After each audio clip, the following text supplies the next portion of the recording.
নমস্কার, রীতা হোম কিচেনে আপনাদের সবাইকে স্বাগত জানাই। আমি রীতা আন্দামান থেকে। আজ বানাবো কাঁকড়া।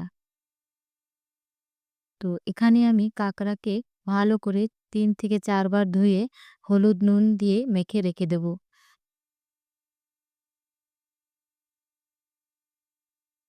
আমি এখানে ২ টেবিল চামচ মতো সর্ষে নিয়ে নিলাম। আর নিলাম সামান্য একটু নুন। এটা দিয়ে আমি একটু পাউডার করে নেব। তো এখানে আমার পাউডার হয়ে গেছে। এরই মধ্যে আমি ৫ থেকে ৬ কোয়া রসুন নিলাম। ২ টো কাঁচা লঙ্কা নিয়ে নিলাম। আর সামান্য একটু জল দিয়ে এটাকে আমি পেস্ট করে নেব। এটা আমার পেস্ট হয়ে গেছে।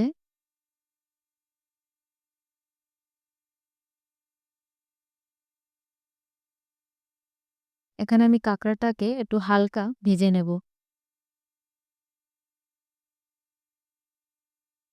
বেশি ভাজা করব না।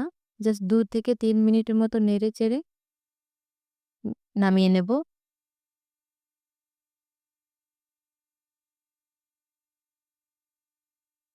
তো এখানে আমি হালকা করে কাঁকড়াটাকে ভেজে নিলাম।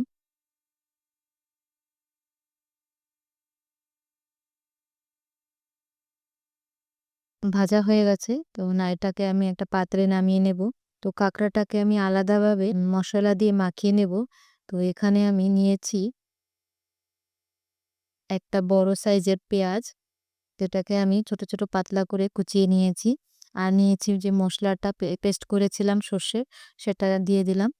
আর দেব হলুদ গুঁড়ো, ১/২ চা চামচের মতো হলুদ গুঁড়ো দিলাম। স্বাদ মতো নুন দিলাম। আর দিলাম কাশ্মীরি লঙ্কা পাউডার ১/২ চামচের মতন। তো এটাকে আর দেব সাদা তেল। এখানে আমি সাদা তেল ব্যবহার করেছি। তোমরা চাইলে এখানে সর্ষের তেল দিয়েও রান্না করতে পারো। তো এটাকে আমি ভালো করে মেখে নেব। এরপরে ভেজে রাখা কাঁকড়া দিয়েও ভালো করে মিলিয়ে কড়াইতে বসিয়ে দেব।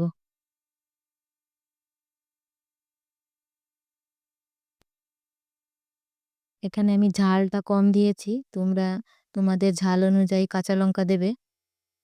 তো এখানে মাখা হয়ে গেছে। এখন আমি কড়াতে বসিয়ে ৫ থেকে ১০ মিনিটের মতো রান্না করে নেব।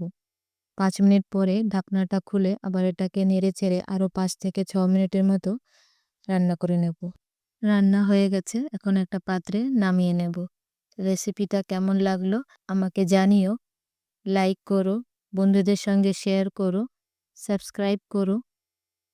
আবার দেখা হবে একটা নতুন রেসিপি নিয়ে। ততক্ষণের জন্য ভালো থেকো, সুস্থ থেকো। নমস্কার।